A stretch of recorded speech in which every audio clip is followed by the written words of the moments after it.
बिस्मिल्लाहिर्रहमानिर्रहीम, अस्सलाम वालेकुम। Welcome to Shari's mom kitchen. कैसी है मेरी यूट्यूब फैमिली?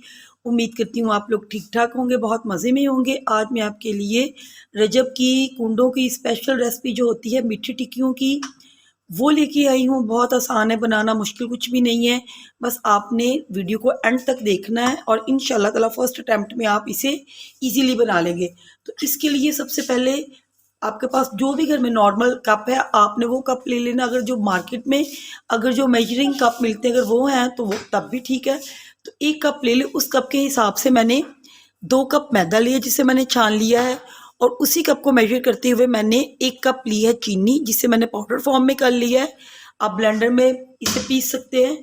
और उसी कप के हिसाब से मैंने हाफ कप के करीब यहाँ पे लिया है कोकोनट पाउडर। सिंपल जो आपके घर में कोकोनट हो आप उसे भी कर सकते हैं, क्रश कर सकते हैं। और यहाँ पे मैंने तकरीबन लिया है हाफ कप दूध रूम टेम्परेचर पे, और हाफ कप के करीब मैंने ली है सूजी, से भी मैंने छान लिया है। और मैंने यहाँ पे तिल लिए हैं तकरीबन 4 to 5 टेबल स्पून के करीब है। ऑप्शनल है, अगर आप डालना चाहते हैं तो डाल लें। और 1/4 कप मैंने लिया है घी। तो आपने इसके अंदर घी ऐड करना है जिसे मैंने माइक्रोवेव में गर्म कर लिया। तो इसे बनाना स्टार्ट करते हैं। तो मैदे में सबसे पहले डालूंगी चीनी, बिस्मिल्लाहिर्रहमानिर्रहीम। और अब इसमें जाएगा कोकोनट पाउडर, और हाफ प्याली इसमें जाएगी सूजी, इसमें जाएंगे तिल, और इसमें जाएगा ये घी।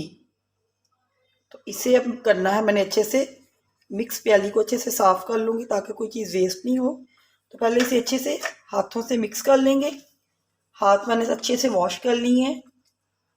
तो इसे इस तरह से मिक्स करेंगे कि इसके इस तरह से क्रम्स बने। तो पहले इसकी मिक्सिंग सिंपली करूँगी। और अब इसमें दूध डालना है, बिस्मिल्लाहिर्रहमानिर्रहीम। अभी मैंने इतना ही लिया, अगर और ज़रूरत हुई तो ले लेंगे। और बस ये बैटर हमें बहुत ज़्यादा पतला नहीं बनाना, बस नॉर्मल सा रखना है। टू मच ये सॉफ्ट ना हो। तो इसे आटे को मैं गूंथती हूँ। तो ये देखिए मैंने आधे कप दूध को ही यूज़ करते हुए इसकी डो बना ली है। तो सेमी सॉफ्ट होनी चाहिए, बहुत ज़्यादा भी सॉफ्ट नहीं और बहुत ज़्यादा हार्ड नहीं। और इसे देखिए आटे को अब मैंने गूंथ लिया है, और इसे 10 से 15 मिनट के लिए मैं स्टे दूंगी। देखिए आधा कप दूध मैंने यूज़ किया है, तकरीबन आधे कप से थोड़ा सा ही कम था। तो इसकी मैंने डो लगा ली। इसे 15 मिनट के लिए रेस्ट दूंगी और इसे कवर करके छोड़ देती हूँ। आधा घंटा हो चुका है। तो देखें अब डो को निकालते हैं, इसे साइड पे कर देंगे और थोड़ा हाथों से ही करेंगे, और फिर अब बेलन की मदद से इसे फैला लूँगी। कोशिश करें कि आप मैदा ना यूज़ करें, अगर ये थोड़ा स्टिकी भी हो तो, लेकिन आपने मैदा बिल्कुल भी यूज़ नहीं करना। अगर बहुत नागुज़ीर है तो बहुत हल्का सा करें, ज़्यादा नहीं। लेकिन ये आप देख रहे हैं मैं इसे बेल रही हूँ, और ये देखिए ये उठा के भी चेक करवाती हूँ, ये इजीली हो रहा है। तो इसे बहुत आपने बारीक नहीं करना, थोड़ा मोटा ही रखना है। थोड़ा मोटा बेल लिया। इस तरह से मैं एक कटर ले लूँगी। आप किसी भी कैप का कोई भी, थोड़ा मोटा मैंने बेल लिया, और मैं एक कटर ले लूँगी। आप कोई भी बॉटल का कैप वगैरह यूज़ कर सकते हैं। तो इस तरह से ये सारे कट कर लेंगे, और मैं आपको कट करके इनकी शेप चेक करवाती हूँ। सबको कटर की मदद से मैंने काट लिया है, और अब यहाँ से एक्स्ट्रा इसे मैं हटा दूँगी। इसको भी दोबारा से बेल के, तो इसको भी इस तरह कटर की मदद से शेप दे लेंगे। ये देखिए इस तरह से इसकी शेप आ गई है। तो मैंने इसे प्लेट में निकाल लिया है। अब बाकी को भी मैं शेप दे लूँगी। यहाँ पे मैंने घी को गर्म कर लिया है। आपने लो टू मीडियम फ्लेम पे घी को गर्म करना है। यहाँ पे मैंने एक पैन ले लिया है, पैन में मैंने घी को डाला है, इसे मैं घी में फ्राई करूँगी। तो ये मैंने मीडियम फ्लेम पे इसे कर लिया है गरम। तो इस तरह से डालेंगे, बिस्मिल्लाहिर्रहमानिर्रहीम। थोड़े फासले पे डालती जाऊँगी।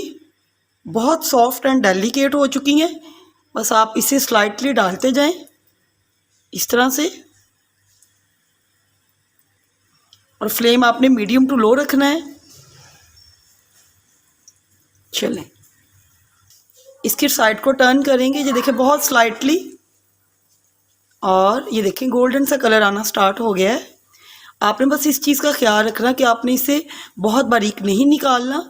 अगर आप ज़्यादा बारीक करेंगे तो टूट जाएंगी, और अगर आप बहुत ज़्यादा मोटी रखेंगे तो फिर ये अंदर से कच्ची रह सकती हैं। तो इसलिए आपने इसे बस ज़रा मीडियम सा ही रखना है।